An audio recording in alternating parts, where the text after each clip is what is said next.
If I were to ask you guys what is the best comedy series of all time, I bet a lot of you guys would say The Office. And I can't help but agree with you guys. Whether it is the UK version or the US version, the series is simply hilarious, and I can't get enough of it. The good news is the Australian version is about to be released with a shocking twist. The Australian version of The Office, which is officially the 13th adaptation of this iconic comedy series, is in the works, with Prime Video announcing the release date and sharing a first look at the lead, Felicity Ward. Known for her roles in Time Bandits and Wakefield, Ward will take on the role of Hannah Howard, the managing director of the packaging company Flinley Craddock, making her the first female lead in the Office franchise. I think this is an amazing change for once, and I can already get a lot of parks and recreation vibes from it.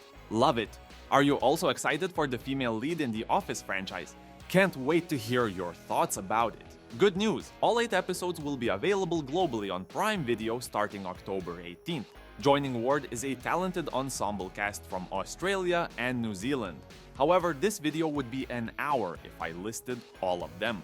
Just know that there is an amazing cast. In this version, Hannah Howard receives news from the head office that her branch is being shut down, forcing everyone to work remotely. Determined to keep her work family together, Howard goes into survival mode, making promises she can't keep and leading her team through outrageous schemes as they try to meet impossible targets. Now, I bet a lot of you guys are questioning whether the humor will hit the same way or not. After all, The Office fans are divided into two, the ones who preferred the US version or the UK version. Because let's be honest, there were a bunch of differences between the two. Let me know which team are you in. The UK Office is darker with a more dry, cringe-inducing sense of humor. The show leans heavily on awkward silences and uncomfortable moments. It often focuses on the bleakness of office life, making it a more subtle and cynical satire. The US Office is lighter, with a more optimistic and heartwarming tone. While it retains awkward humor, it incorporates more character-driven comedy and feel-good moments. The show evolves into a mix of slapstick and emotional storytelling, making it more accessible to a broader audience. Characters in the UK Office are more understated and closer to reality, often portrayed in an unflattering light. David Brent is a painfully unaware, cringe-inducing boss whose behavior is rarely redeemed. Tim and Dawn's relationship is less romanticized and more bittersweet. Characters in the US Office are more exaggerated and undergo significant development over time. Michael Scott starts as a buffoonish boss but gradually reveals a more vulnerable,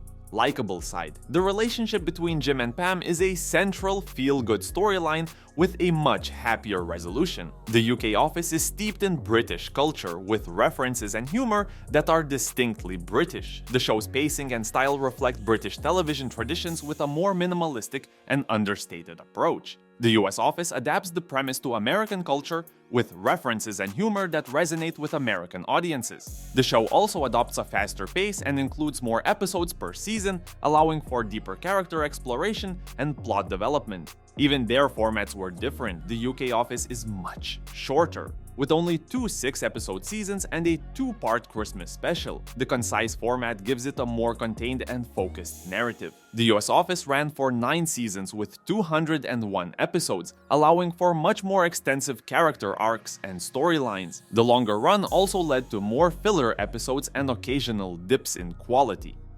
So, what can we expect from the Australian version then? First of all, Australian comedy often combines dry sarcastic wit with a laid-back, irreverent tone. An Australian Office might find a middle ground between the cynicism of the UK version and the optimism of the US version, with a focus on satire that reflects Australian work culture. The show could incorporate humor that pokes fun at Australian workplace dynamics, such as the tall poppy syndrome, where high achievers are often criticized, casual attitudes towards authority, and the unique blend of urban and rural workplace settings. Characters in an Australian Office might be a mix of the understated realism of the UK version and the more developed, larger-than-life personalities seen in the US version. The boss could be a well-meaning but clueless manager, while other characters might reflect Australia's multicultural society. Expect references to Australian pop culture, sports like cricket and AFL, and perhaps a focus on the country's unique relationship with its vast landscape.